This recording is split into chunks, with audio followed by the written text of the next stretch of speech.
Artigo 5 da Constituição Federal. Inciso 6.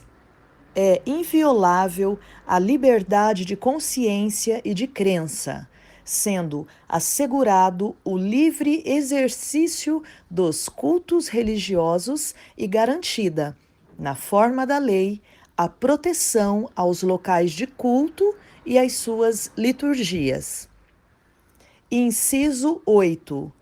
Ninguém será privado de direitos por motivo de crença religiosa ou de convicção filosófica ou política, salvo se as invocar para eximir-se de obrigação legal a todos imposta e recusar-se a cumprir prestação alternativa fixada em lei. Amém. Eu quero continuar nessa mensagem. Você entender uma coisa. O que essa mensagem leva? Você que dá o valor, né, a essa palavra, que nós temos que ser a luz do mundo verdadeiramente. A palavra-chave, né, dessa mensagem é a meia-verdade. Tá? É isso que engana mais do que o próprio engano. Tá? É a meia-verdade. Por exemplo, tudo na vida é assim. Se uma pessoa se mostra como ela é, de verdade para você, imagina que você conhece uma pessoa, mas você já conhece a reputação dela, você sabe o que ela aprontou, ela não quer esconder mesmo, até fala o que ela é e tudo mais. O que você faz? Você já descobre o que a pessoa é. Você vai ter né, uma escolha se vai relacionar com ela ou não. Né? Mas se uma pessoa que você recém conhece, ela não mostra a verdadeira face dela, ela não mostra quem ela é, ela não mostra como ela pensa de verdade, né? Ela faz se comporta, né, como um sociopata, né? Que só mostra o que você quer ver, acaba conquistando, você acaba confiando na pessoa, né? Aí depois que os danos vêm, né, emocional, financeiro, espiritual, que você descobre a verdade. Não teve como você se proteger, né? É isso que eu quero que você entenda. Se você enxergar a mentira, você se protege.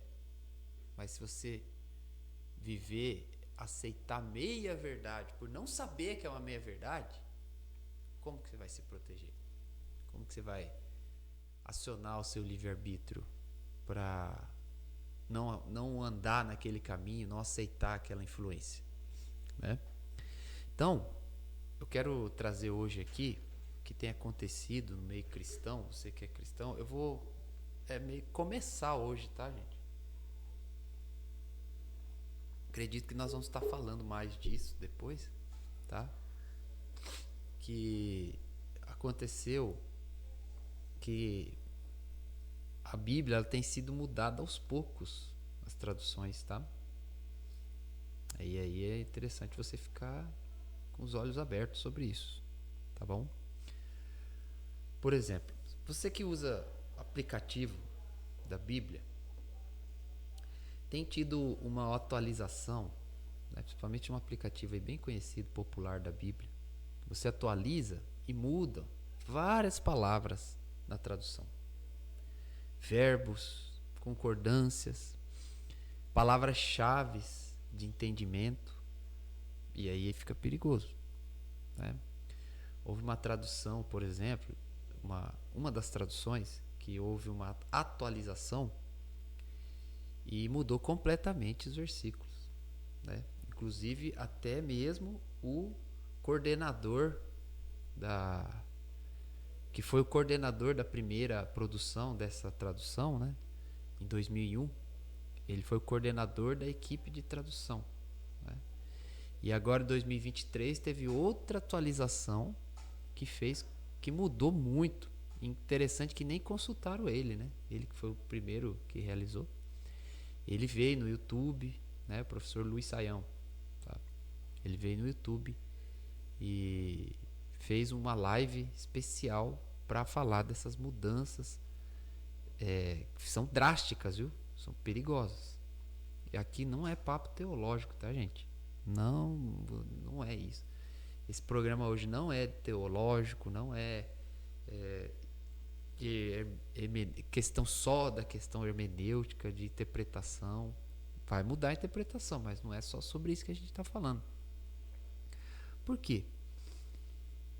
O único manual real para a vida do ser humano, a verdade absoluta de tudo, e o que traz poder de Deus para a vida de uma pessoa, é ela compreender a verdade. Ela tem que entender. Ela tem que entender o que Deus quer dizer. Parábola do semeador, Jesus disse assim,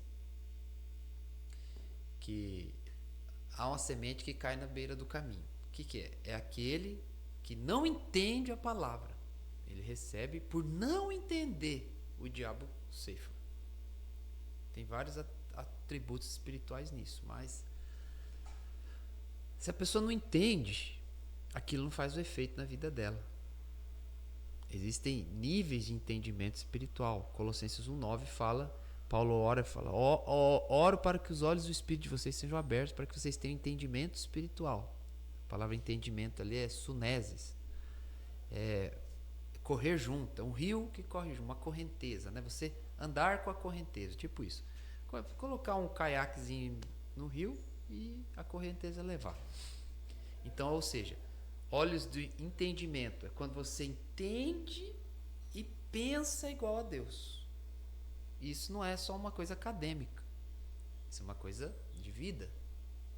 Então, o entendimento de Deus sobre meu comportamento da minha família, o que é minha responsabilidade, qual que deve ser minha atitude. Eu penso igual, eu capto, é revelado a mim os pensamentos e meus pontos de decisões, atitudes são iguais ao da palavra. É isso que liberta o ser humano. Então por isso que a palavra é sunesis, né? Que é corrente, né? Uma correnteza, como nesse sentido de correnteza. Então se você lê um trecho da Bíblia e interpreta de uma maneira, você vai ter um pensamento. É isso que você tem que entender. É isso que eu quero falar para você que está me ouvindo, tanto agora, como que está vendo a gente no Maná Diário. Se você ler de maneira errada um versículo e tiver uma interpretação errada, aquele poder, aquela ação de Deus não vai atuar na sua vida. Tá? Por isso tem tanto problema, pessoas que isolam versículo. A pessoa vai lá e fala assim, tudo posso naquele que me fortalece. Filipenses 4:13. Ela só fica fixada nisso, nesse pensamento. Mas existe um contexto, né, uma estrutura ali da mensagem, da carta, onde Paulo fala o quê? Aprendi o segredo de ser feliz em toda e qualquer circunstância, passando necessidade ou tendo abundância.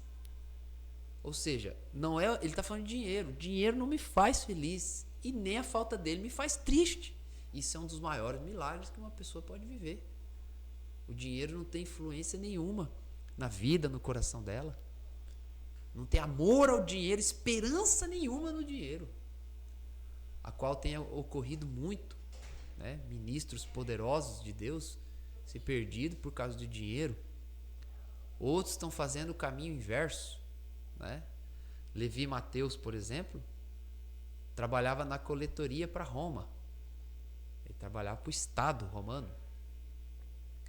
E de repente Jesus Cristo passa por ele e fala assim, vem e me segue. Ele levanta na hora. A Bíblia diz que ele levanta imediatamente e segue Jesus. Porque não adianta você só crer em Jesus, você tem que andar, você tem que seguir Jesus. Tem coisa que só vai aprender seguindo. E aí Mateus vai seguir Jesus, fazer a obra que ele fez, que ele realizou, que Deus realizou através dele. Hoje as pessoas estão no caminho inverso. O pastor, a pastora está seguindo Jesus, aí ele vai se aliar ao Estado. Roma chama ele de volta. Aí ele larga de seguir Jesus para trabalhar para Roma. Não como alguém que está ocupando espaço e está fazendo a diferença, mas simplesmente deixa o que Deus chamou para fazer, que seu chamado, seu ministério, para trabalhar para Roma. Alguns falam, né, eu estou ocupando espaço, né? Mas cada um sabe de si, né? A grande questão é o quê? Não é a intenção real da pessoa.